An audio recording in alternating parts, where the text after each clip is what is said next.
વાત કરીએ વાત વડોદરાની કરીએ તો વડોદરામાં ફ્લાયઓવર બની રહ્યો છે એટલે કે બ્રિજ બની રહ્યો છે। હવે તેનો સ્થાનિકો દ્વારા વિરોધ કરવામાં આવી રહ્યો છે કારણ કે છેલ્લા ઘણા સમયથી ફ્લાયઓવર બ્રિજ જે બની રહ્યો છે તેને કારણે ટ્રાફિકની સમસ્યાઓનો સામનો કરવો પડી રહ્યો છે, અન્ય કેટલીક સમસ્યાઓનો પણ સામનો કરવો પડી રહ્યો છે, જેને પગલે સ્થાનિકોએ હાથમાં પ્લેકાર્ડ સાથે વિરોધ દર્શાવ્યો હતો। કરોડોના ખર્ચે આ ફ્લાયઓવર બ્રિજ જે બની રહ્યો છે તેને લઈને કનડગત થઈ રહી છે, તકલીફ થઈ રહી છે। ટ્રાફિકનું ભારણ હળવું કરવા ઘણા રસ્તા છે તેવું સ્થાનિકોનું કહેવું છે। માત્ર એક બ્રિજ બનાવવો જ એક રીઝન કે કારણ નથી કે જેના કારણે ટ્રાફિક હળવો થઈ શકે અને આ જ મામલે સ્થાનિકોએ વિરોધ નોંધાવ્યો છે।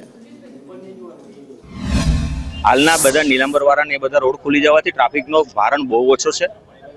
પીક અવર્સમાં ટ્રાફિક હોય એના લીધે બ્રિજો ન બનાવાય સાહેબ। સવાર સાંજ ટ્રાફિકના લીધે તમે બ્રિજો બનાવતા રહેશો તો વડોદરાની એકે ચોકડી કોરી ન રહે અને 52 કરોડના પબ્લિકના પૈસે તમે આ રીતે બ્રિજ ઠોકી દો છો તો દરેક ચોકડીએ બ્રિજ ઠોકો તો આ લોકો તો અને આ વેપારીઓ જે અહીંયા વેપારીઓ છે, એક બીજી વાત એડ કરવા જેવી છે સાહેબ, એ તમને જીએસટી ભરે, વેરો ભરે, પ્રોફેશનલ ટેક્સ ભરે તો એની વ્યથા સાંભળનારું કોણ?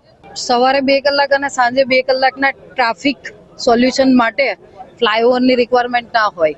ટ્રાફિક અહીંયા રોડ પરના દબાણો હટાવવાથી પણ ટ્રાફિક સમસ્યા સોલ્યુશન આવી જાય એમ છે। સર્કલ હટાવો 4 રસ્તા પાસેથી, ડીમાર્ટને થોડું સર્વે કરાવો તો આપોઆપ થઈ જશે। તો એના માટે ફ્લાયઓવરની જરૂર નથી। ફ્લાયઓવરથી સર્વિસ રોડ પરની અગવડતાઓ વધશે।